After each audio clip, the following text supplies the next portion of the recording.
LGSന്റെ മുൻവർഷ ചോദ്യങ്ങളും അതിൻ്റെ അനുബന്ധ വിവരങ്ങളുമാണ് ഈ വീഡിയോയിൽ ഡിസ്കസ് ചെയ്യുന്നത്.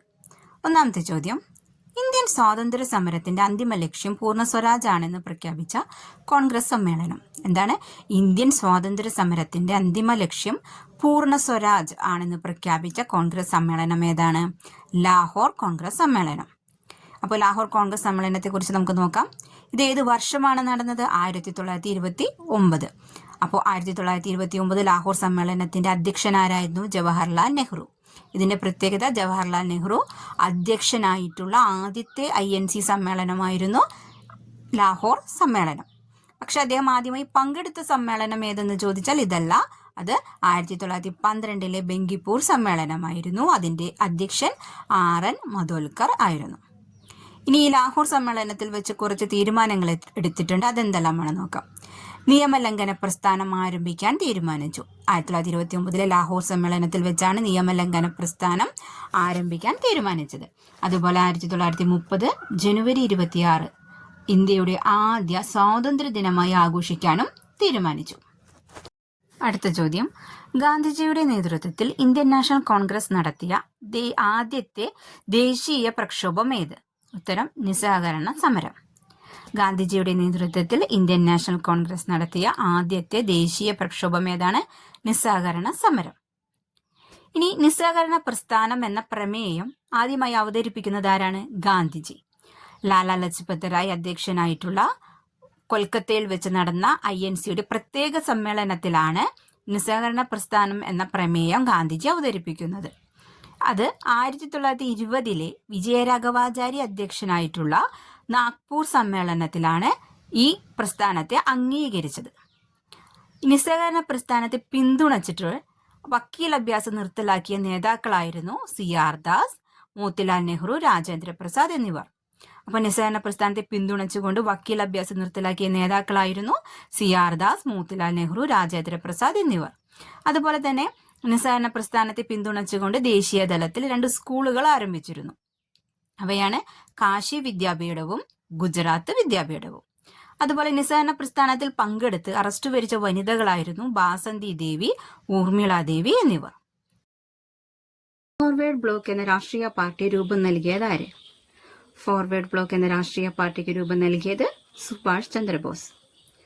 ഇനി സുഭാഷ് ചന്ദ്രബോസിനെ രാജ്യസ്നേഹികളുടെ രാജകുമാരൻ എന്ന് വിശേഷിപ്പിച്ചതാരാണ്? ഗാന്ധിജി. ഗാന്ധിജിയാണ് സുഭാഷ് ചന്ദ്രബോസിനെ രാജ്യസ്നേഹികളുടെ രാജകുമാരൻ എന്ന് വിശേഷിപ്പിച്ചത്. അതുപോലെ ജയ് ഹിന്ദ്, ദില്ലി ചലോ, എനിക്ക് രക്തം തരൂ, ഞാൻ നിങ്ങൾക്ക് സ്വാതന്ത്ര്യം തരാം എന്നീ മുദ്രാവാക്യങ്ങളൊക്കെ ഏത് സ്വാതന്ത്ര്യ സമര സേനാനിയുമായി ബന്ധപ്പെട്ടിട്ടുള്ളതാണ്? സുഭാഷ് ചന്ദ്രബോസ്. അടുത്തത്, സുഭാഷ് ചന്ദ്രബോസിന്റെ രാഷ്ട്രീയ ഗുരു ആരാണ്? CR ദാസ്. അതുപോലെ ഗാന്ധിജിയെ ഇന്ത്യയുടെ രാഷ്ട്രപിതാവ് എന്ന് ആദ്യം വിശേഷിപ്പിച്ച വ്യക്തി ആരാണ്? സുഭാഷ് ചന്ദ്രബോസ്. അപ്പോൾ ഫോർവേഡ് ബ്ലോക്ക് എന്ന രാഷ്ട്രീയ പാർട്ടിക്ക് രൂപം നൽകിയത് സുഭാഷ് ചന്ദ്രബോസ്. സുഭാഷ് ചന്ദ്രബോസിനെ രാജ്യസ്നേഹികളുടെ രാജകുമാരൻ എന്ന് വിശേഷിപ്പിച്ചത് ഗാന്ധിജിയാണ്. ജയ് ഹിന്ദ്, ദില്ലി ചലോ, എനിക്ക് രക്തം തരൂ, ഞാൻ നിങ്ങൾക്ക് സ്വാതന്ത്ര്യം തരാം എന്നീ മുദ്രാവാക്യങ്ങൾ ബന്ധപ്പെട്ടിട്ടുള്ളത് സുഭാഷ് ചന്ദ്രബോസുമായിട്ടാണ്. അദ്ദേഹത്തിന്റെ രാഷ്ട്രീയ ഗുരുവാണ് CR ദാസ്. സുഭാഷ് ചന്ദ്രബോസാണ് ഗാന്ധിജിയെ ആദ്യമായി ഇന്ത്യയുടെ രാഷ്ട്രപിതാവ് എന്ന് വിശേഷിപ്പിച്ചത്.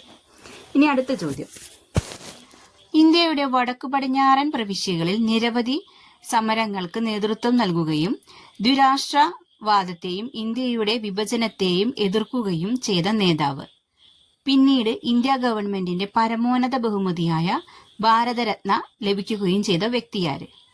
ആരാണ്? ഖാൻ അബ്ദുൽ ഗാഫർ ഖാൻ. അപ്പോൾ ഇന്ത്യയുടെ വടക്ക് പടിഞ്ഞാറൻ പ്രവിശ്യകളിൽ നിരവധി സമരങ്ങൾക്ക് നേതൃത്വം നൽകിയ വ്യക്തിയാണ് ഖാൻ അബ്ദുൽ ഗാഫർ ഖാൻ. അദ്ദേഹത്തിന് ഇന്ത്യ ഗവൺമെന്റിന്റെ പരമോന്നത ബഹുമതിയായ ഭാരതരത്നം ലഭിക്കുകയും ചെയ്തിട്ടുണ്ട്. ഖാൻ അബ്ദുൽ ഗാഫർ ഖാന്റെ ഒരു വിശേഷണമാണ് അതിർത്തി ഗാന്ധി. അതിർത്തി ഗാന്ധി എന്നറിയപ്പെടുന്നത് ആരാണ്? ഖാൻ അബ്ദുൽ ഗാഫർ ഖാൻ. അതുപോലെ ഭാരതരത്നം പുരസ്കാരം ലഭിച്ച ആദ്യ വിദേശി കൂടിയാണ് ഖാൻ അബ്ദുൽ ഗാഫർ ഖാൻ. ഇനി അടുത്ത ചോദ്യം, ചുവടെ തന്നിരിക്കുന്നവയിൽ ആരാണ് ഇന്ത്യൻ സമരകാലഘട്ടത്തിലെ മിതവാദി നേതാക്കളിൽ ഉൾപ്പെടാത്തത്? തന്നിരിക്കുന്നതില് മിതവാദി നേതാക്കളിൽ ഉൾപ്പെടാത്തത് ആരാണ്? ബാലഗംഗാധര തിലക്. ബാലഗംഗാധര തിലക് ഒരു തീവ്രവാദി നേതാവാണ്.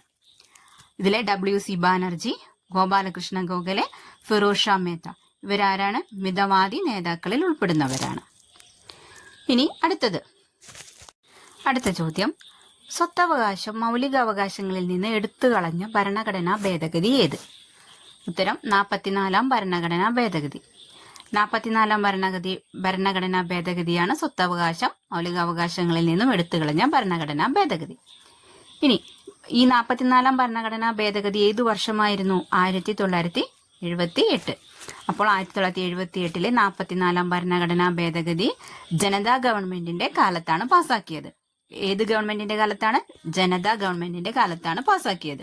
44-ാം ഭരണഘടനാ ഭേദഗതി പ്രകാരം സ്വത്തവകാശത്തെ മൗലികാവകാശങ്ങളിൽ നിന്നും നീക്കം ചെയ്യുകയും ആർട്ടിക്കിൾ 300A സ്വത്തവകാശത്തെ നിയമപരമായ അവകാശമായി ഉൾപ്പെടുത്തുകയും ചെയ്തു. അപ്പോൾ ഇപ്പോൾ സ്വത്തവകാശം ഏതിലാണ്? 300A കാണപ്പെടുന്നത്. ഇനി ഈ ഭരണഘടനാ ഭേദഗതി 44-ാം ഭരണഘടനാ ഭേദഗതിയുടെ സമയത്തെ പ്രധാനമന്ത്രി ആരായിരുന്നു? മൊറാർജി ദേശായി. അതുപോലെ പ്രസിഡന്റ് നീലം സഞ്ജീവ റെഡ്ഡി. പ്രധാനമന്ത്രി ആരായിരുന്നു? മൊറാർജി ദേശായി. പ്രസിഡന്റ് നീലം സഞ്ജീവ റെഡ്ഡി. അടുത്ത ചോദ്യം, സംസ്ഥാനങ്ങളിലെ ഏറ്റവും ഉയർന്ന കോടതി ഏത്? ഉത്തരം ഹൈക്കോടതി. സംസ്ഥാനങ്ങളിലെ ഏറ്റവും ഉയർന്ന കോടതി ഏതാണ്? ഹൈക്കോടതി. കേരള ഹൈക്കോടതി എവിടെയാണ് സ്ഥിതി ചെയ്യുന്നത്? എറണാകുളം. കേരള ഹൈക്കോടതി സ്ഥിതി ചെയ്യുന്നത് എറണാകുളത്താണ്. ഇന്ത്യയുടെ പരമോന്നത നീതിപീഠം ഏതാണ്? സുപ്രീം കോടതി. ഇന്ത്യയുടെ പരമോന്നത നീതിപീഠം സുപ്രീം കോടതി. അതെവിടെയാണ്? ന്യൂഡൽഹിയിലാണ്. അടുത്ത ചോദ്യം, ഭരണഘടനാ ഡ്രാഫ്റ്റിംഗ് കമ്മിറ്റിയുടെ അധ്യക്ഷൻ ആരായിരുന്നു? ഭരണഘടനാ ഡ്രാഫ്റ്റിംഗ് കമ്മിറ്റിയുടെ അധ്യക്ഷൻ ഡോക്ടർ BR അംബേദ്കർ ആണ്. ഇനി ഡ്രാഫ്റ്റിംഗ് കമ്മിറ്റിയിലെ ആകെ അംഗങ്ങൾ എത്രയാണ്? 7. ഡ്രാഫ്റ്റിംഗ് കമ്മിറ്റിയിലെ ആകെ അംഗങ്ങൾ 7 പേരാണ്. അതിന്റെ അധ്യക്ഷൻ എന്ന് പറയുന്നത് ഡോക്ടർ BR അംബേദ്കറുമാണ്. ഇനി ഡ്രാഫ്റ്റിംഗ് കമ്മിറ്റിയെ ഡ്രിഫ്റ്റിംഗ് കമ്മിറ്റി എന്ന് വിശേഷിപ്പിച്ചത് ആരാണ്? നസറുദ്ദീൻ അഹമ്മദ്. ഡ്രാഫ്റ്റിംഗ് കമ്മിറ്റിയെ ഡ്രിഫ്റ്റിംഗ് കമ്മിറ്റി എന്ന് വിശേഷിപ്പിച്ചത് നസറുദ്ദീൻ അഹമ്മദ്. ഇന്ത്യൻ ഭരണഘടനയുടെ ശില്പി, അതുപോലെ ഇന്ത്യൻ ഭരണഘടനയുടെ പിതാവ് എന്നൊക്കെ അറിയപ്പെടുന്നത് ആരാണ്? BR അംബേദ്കർ. ഇന്ത്യൻ ഭരണഘടനയുടെ ശില്പി BR അംബേദ്കർ. ഇന്ത്യൻ ഭരണഘടനയുടെ പിതാവ് എന്നറിയപ്പെടുന്നതും BR അംബേദ്കർ തന്നെയാണ്. അടുത്ത ചോദ്യം, ഭരണഘടനയുടെ ആമുഖത്തിൽ സൂചിപ്പിച്ചിട്ടുള്ള അടിസ്ഥാന ലക്ഷ്യങ്ങളിൽ ഉൾപ്പെടാത്തത് ഏത്?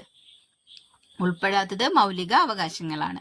ഇതിൽ തന്നിരിക്കുന്ന പരമാധികാരവും സ്ഥിതിസമത്വം റിപ്പബ്ലിക് ഇതെല്ലാം ആമുഖത്തിൽ ഉൾപ്പെടുന്ന കാര്യങ്ങളാണ്. അപ്പോൾ ആമുഖം, ഇന്ത്യൻ ഭരണഘടനയുടെ ആമുഖം എന്ന ആശയം കടമെടുത്തിരിക്കുന്നത് എവിടെ നിന്നാണ്? അമേരിക്ക. ഭരണഘടനയുടെ ആമുഖം ഒരേ ഒരു തവണയാണ് ഭേദഗതി ചെയ്തിട്ടുള്ളത്. ഭരണഘടനയുടെ ആമുഖം ഒരേ ഒരു തവണയാണ് ഭേദഗതി ചെയ്തിട്ടുള്ളത്. ഇന്ത്യൻ ഭരണഘടനയുടെ ആമുഖത്തിൽ ഉൾപ്പെടുത്തിയിരിക്കുന്ന ഏക തീയതി ഏതാണ്? 1949 നവംബർ 26 എന്നുള്ള ഏക തീയതിയാണ് ഇന്ത്യൻ ഭരണഘടനയുടെ ആമുഖത്തിൽ ഉൾപ്പെടുത്തിയിരിക്കുന്നത്. അതുപോലെ ഭരണഘടനയിലെ ആമുഖപ്രകാരം ഇന്ത്യ ഒരു പരമാധികാര സോഷ്യലിസ്റ്റ് മതേതരത്വ ജനാധിപത്യ റിപ്പബ്ലിക് രാജ്യമാണ്. എന്താണ്? ഇന്ത്യ ഒരു പരമാധികാര സോഷ്യലിസ്റ്റ് മതേതരത്വ ജനാധിപത്യ റിപ്പബ്ലിക് രാജ്യം. അടുത്ത ചോദ്യം, കൈസറെ ഹിന്ദ് പദവി ഗാന്ധിജി ബ്രിട്ടീഷ് ഗവൺമെന്റിന് തിരികെ നൽകാൻ ഇടയാക്കിയ സംഭവം ഏതാണ്? ഏത് സംഭവത്തെ തുടർന്നാണ് ഗാന്ധിജി കൈസറെ ഹിന്ദ് പദവി ഗവൺമെന്റിന് തിരികെ നൽകിയത്? ജാലിയൻവാലാബാഗ് കൂട്ടക്കൊല. ഇനി ജാലിയൻവാലാബാഗ് ദുരന്തത്തെ കുറിച്ച് നോക്കാം. ജാലിയൻവാലാബാഗ് ദുരന്തം നടന്നത് എന്നാണ്? 1919 ഏപ്രിൽ 13. 1919 ഏപ്രിൽ 13 ജാലിയൻവാലാബാഗ് ദുരന്തം നടന്നത്. ഈ ജാലിയൻവാലാബാഗ് കൂട്ടക്കൊലയ്ക്ക് കാരണമായ നിയമം എന്താണ്? റൗലറ്റ് നിയമം. ഇനി ജാലിയൻവാലാബാഗ് ദുരന്തം നടന്നത് എവിടെ വെച്ചാണ്? പഞ്ചാബിലെ അമൃത്സറിൽ വെച്ചിട്ടാണ് ജാലിയൻവാലാബാഗ് ദുരന്തം നടക്കുന്നത്. ഇതിന്റെ ജാലിയൻവാലാബാഗ് കൂട്ടക്കൊലയുടെ പ്രതിഷേധിച്ചുകൊണ്ട് ഗാന്ധിജി കൈസറെ ഹിന്ദ് പദവിയാണ് തിരികെ നൽകിയത്. എങ്കിൽ ഇതിൽ പ്രതിഷേധിച്ച് സർ പദവി ഉപേക്ഷിച്ചത് ആരാണ്?